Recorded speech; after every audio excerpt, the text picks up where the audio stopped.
Let's see how to synchronize the audio and the video inside Premiere Pro 2018. That is how to move only the audio in very small increments to the left or to the right. Okay, so first let's zoom in. Okay, and if I move the video, notice that both the audio and the video are moving. Okay, so first unlink them. Right click, let's say the audio, and unlink.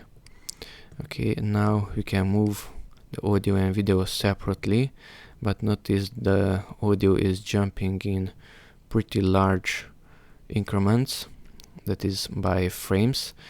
Okay, to make it jump in smaller increments, let's go here to these three horizontal lines and show audio time units. Check that one. Show audio time units.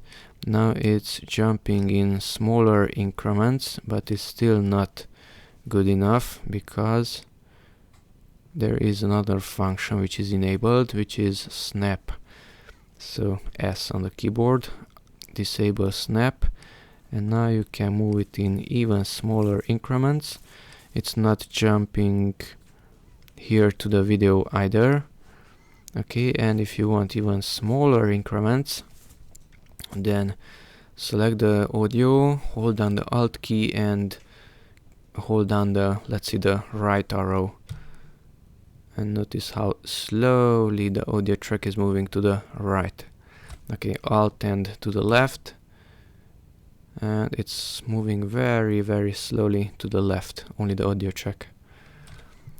Okay, so after you finished that left and right movement, you can enable snap.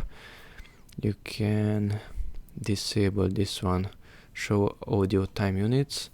Now it's not in milliseconds but in frames.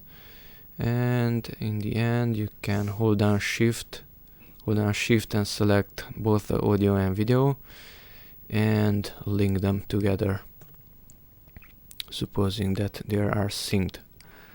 Okay, and now they are moving together, and if you zoom out, everything is fine. That's it. Thanks for watching. Bye bye.